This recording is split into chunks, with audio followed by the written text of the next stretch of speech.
एक बार एक 24 वर्षीय युवक था जिसका नाम मार्को था, जो एक छोटे से पहाड़ी गांव में रहता था। मार्को बहुत बेचैन था। उसका मन हमेशा विचारों से भरा रहता।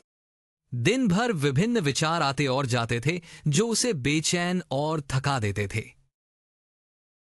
उसका अतीत उसे दुखी करता था, भविष्य उसे बहुत परेशान करता था।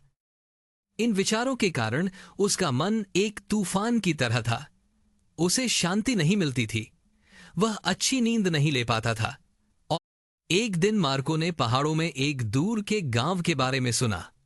लोगों ने कहा कि वहां एक बुद्धिमान बूढ़ा आदमी रहता था। यह आदमी पहले शहर में एक प्रसिद्ध मनोवैज्ञानिक। उसने अपने जीवन में कई लोगों की मदद की थी और उन्हें सिखाया था कि वे अपने मन में शांति। अब वह बूढ़ा हो गया था।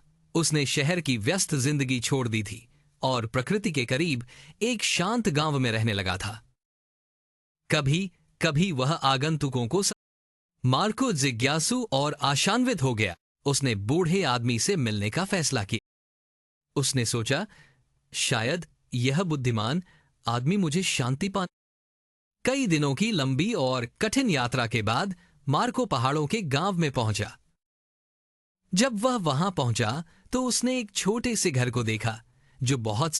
घर के बरामदे पर बूढ़ा आदमी चुपचाप बैठा था। उसकी आंखें बंद थीं और वह बहुत शांत दिखाई दे रहा था। मार्को उसके पास गया और धीरे, दादा, मेरा मन बहुत बेचैन है।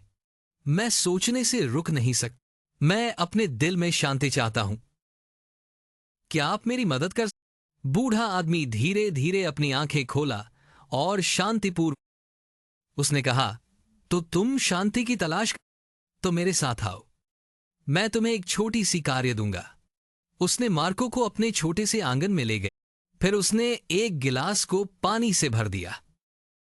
गिलास इतना भरा हुआ था कि थोड़ी सी हिलाने पर भी पानी गिरने लगा। उसने मार्को को गिलास दिया और कहा, यहां से गांव के किनारे तक जाओ और फिर वापस। लेकिन याद रखना, तुम्हें एक भी पानी की बूंद नहीं गिरानी है। मार्को ने उसे आश्चर्य से देखा, लेकिन उसने अपना सर्वश्रेष्ठ देने का फैसला किया और उसने गिलास को सावधानी से पकड़ा और चल पड़ा। सड़क तंग और व्यस्त थी। कुछ लोग चल रहे थे, कुछ दुकानदार ग्राहक को बुला रहे थे और कुत्ते। लेकिन मार्को ने पीछे मुड़कर, उसकी आंखें केवल गिलास पर टिकी थीं। वह धीरे धीरे और सावधानी से कदम से। लोग उसे आश्चर्य से देख रहे थे, लेकिन किसी ने भी उसे उन्हें पता था कि वह कुछ महत्वपूर्ण सीख रहा है। आखिरकार मार्को फिर से बूढ़े आदमी के पास लौटा और कहा, दादा, मैंने कर लिया। मैंने एक भी पानी की बूंद नहीं गिराई। बूढ़ा आदमी ने सिर हिलाया और मुस्कुराया।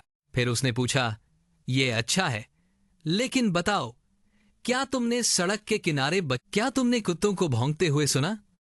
मार्को ने आश्चर्य से देखा और कहा, नहीं, मैंने कुछ नहीं देखा। मैंने केवल गिलास पर ध्यान केंद्रित किया।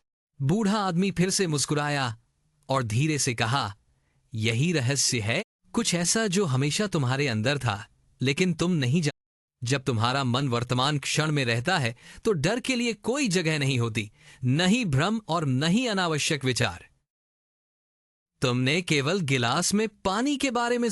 इस क्षण में तुम्हारा मन पूरी तरह से। तुम अतीत के बारे में दुखी नहीं थे, तुम भविष्य के बारे में डर नहीं रहे थे। धीरे धीरे मार्को समझने लगा, यही वह शांति थी जिसकी वह तलाश कर। शांति कुछ नहीं है जो हम बाहर खोजें। शांति पहले से ही हमारे अंदर है, जब हम वर्तमान। मार्को ने सिर झुकाया और धीरे से कहा, दादा, अब मैं समझ गया। अगर मैं अपने मन को शांत करना चाहता हूं तो मुझे अपने मन को तब सच्ची शांति आई। बूढ़ा आदमी फिर से मुस्कुराया। सूरज अस्त हो रहा था और आखिरी रोशनी जमीन को। पक्षी अपने घोंसले की ओर। मार्को घर की ओर चल पड़ा।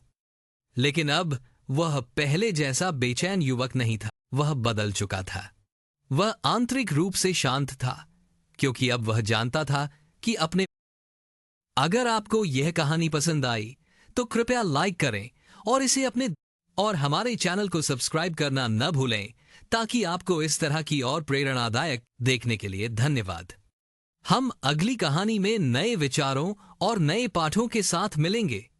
तब तक स्वस्थ रहें और अपनी शांति बनाए रखें।